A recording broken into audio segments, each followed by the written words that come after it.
بسم الله الرحمن الرحيم.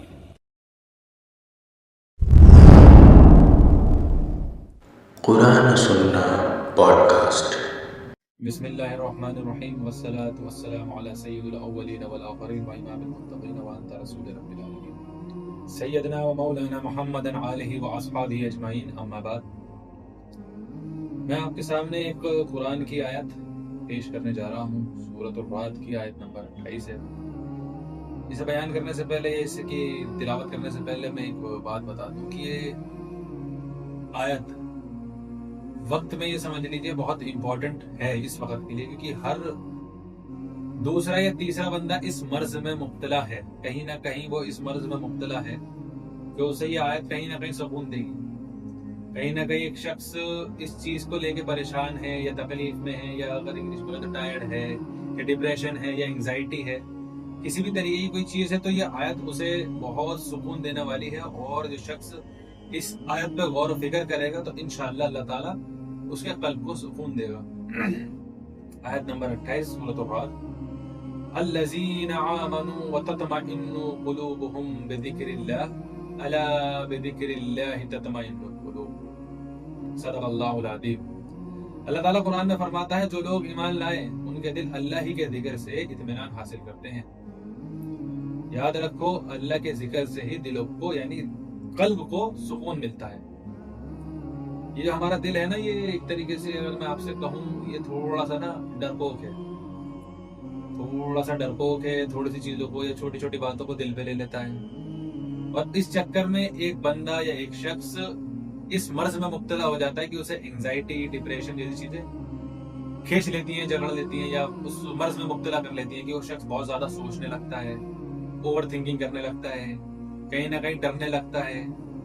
تو یہ دل گھبراتا ہے ان چیزوں سے۔ اور اگر میں آپ سے یہ کہوں کہ قرآن کے اندر اللہ تعالیٰ نے بہت زیادہ دل کا ذکر کرا ہے، کہ اگر اللہ تعالیٰ نے قرآن کے اندر، جیسے سورہ بقرہ ہے، اس میں بھی اللہ تعالیٰ نے فرمایا کہ ہم نے ان کے دلوں پر مہر لگا دی ہے، ان کے دلوں پر پردے ڈال دیے۔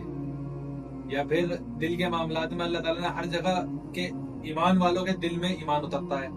دل کے بعد بہت زیادہ اللہ تعالیٰ نے قرآن کے اندر کہی، یا دین اسلام کے اندر بہت زیادہ دل کی بات آئی ہے۔ دماغ کا جتنا ذکر ہے اس سے کہیں زیادہ دل کا ذکر ہے دین اسلام کے اندر، کیونکہ ایمان جو ہے وہ دل کے اندر اترتا ہے، نہ کہ دماغ کے اندر اترتا ہے۔ اسی لیے یہ آیت اللہ تعالیٰ نے قرآن کے اندر اس موضوع کے لیے کہ یہ جو ڈپریشن والے معاملات ہیں یا انگزائٹی والے معاملات ہیں، کہیں نہ کہیں یہ چیز اس آیت سے اٹیچ کرتی ہے کہ اللہ تعالیٰ کے ذکر سے ہی انسان کے قلب کو سکون ملتا ہے۔ آپ دیکھیں، جو لوگ اسپرچولی جو خدا کے قریب نہیں ہیں، جو لوگ ایویں ہی اپنے کام کرے جا رہے ہیں یا کوئی مزے لیے جا رہے ہیں ان چیزوں سے، دنیا کا ان کا کوئی تعلق ہی نہیں ہے اس چیز کو لے کر کہ کہیں نہ کہیں کہ ہمیں قیامت کے روز اللہ کے حضور پیش ہونا ہے، جن لوگوں کی تھنکنگ یہ ہے، وہ لوگ آپ کو سب سے زیادہ ڈپریشن میں مبتلا ملیں گے، جبکہ وہ یہ کہتے ہیں کرما کے تعلق سے وہ کچھ بات کہتے ہیں کہ انسان کا کوئی برا کر رہا ہے تو وہ اس کے آگے لوٹ کے آئے، بالکل آئے گا، لیکن اس طریقے سے تھوڑی آئے گا کہ آپ یہ کہہ رہے ہیں کہ اگر بہت سے تو ایسے گناہ ہوتے ہیں جو پکڑے بھی نہیں جاتے، لا کے اندر کے لیں یا کسی تعلق سے لے لیں، جو باتیں پکڑی نہیں جاتی۔ اور بھائی، آخرت کا دن ہی اس لیے رکھا گیا کہ تم دنیا سے چھپا سکتے ہو، اللہ سے نہیں چھپا سکتے معاملات ہو۔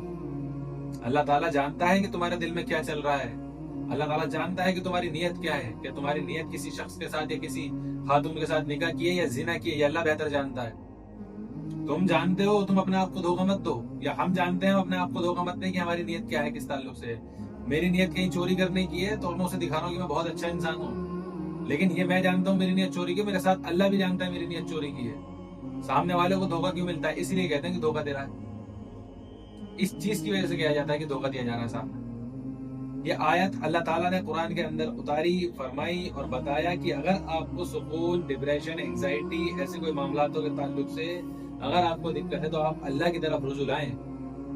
آپ اللہ کی طرف رجوع لائیں گے، اللہ کا ذکر کریں گے، آپ کے اوپر جو ڈپریشن، انگزائٹی کے معاملات ہیں وہ ختم ہو جائیں گے۔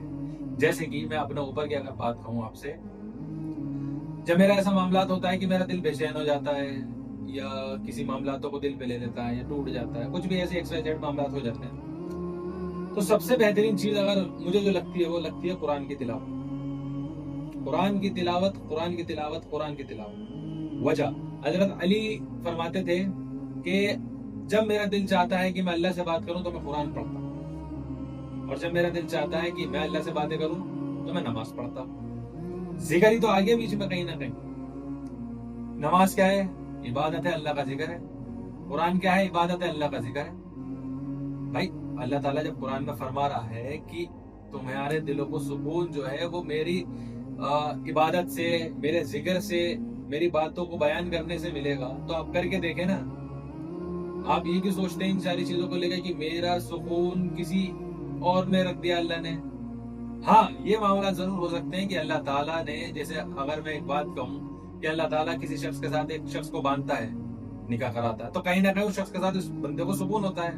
حالانکہ اللہ تعالیٰ قرآن میں دوسری جگہ فرماتا ہے کہ ہم نے تمہیں جوڑوں میں پیدا کرا اور اس لیے کہ تم دونوں ایک دوسرے کا سکون اختیار کرو، وہاں بھی سکون کا ذکر ہے۔ تو اس کا مطلب یہ نہیں ہے کہ یہ آیت کسی اور معاملے کے لیے، یہ معاملات ہیں اور وہ معاملات الگ ہیں۔ آپ اس میں کہیں نہ کہیں یہ نکالیں کہ بھائی وہاں بھی تو کہا ہے کہ اللہ تعالیٰ نے سکون ملتا ہے، تو بھائی وہ بھی اس وجہ سے کیونکہ اپنی زوجہ کے ساتھ بیٹھنا، اس کو مسکرا کے دیکھنا، اس کے ساتھ باتیں کرنا، یہ بھی تو ایک نیک کام ہی ہے یار۔ بیوی بچوں پہ خرچ کرنا نفلی صدقہ ہے، تو کس تعلق سے ہے پھر یہ بات؟ بیوی بچوں پہ جو ہم کیا کہتے ہیں خرچ کرتے ہیں وہ صدقہ ہی تو ہے، اور صدقہ کیا ہوتا ہے؟ عبادت ہی تو ایک طرح کی، زکوٰۃ ہے، صدقہ ہے، نفلی صدقہ ہے، کیا ہے؟ یہی تو چیزیں ہیں۔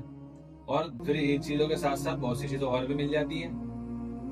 معاملات جب اٹکتے ہیں، جب کہیں پہ بھی سکون نہیں ملتا نا انسان کو، تب بھاگتا ہے انسان اللہ کی طرف۔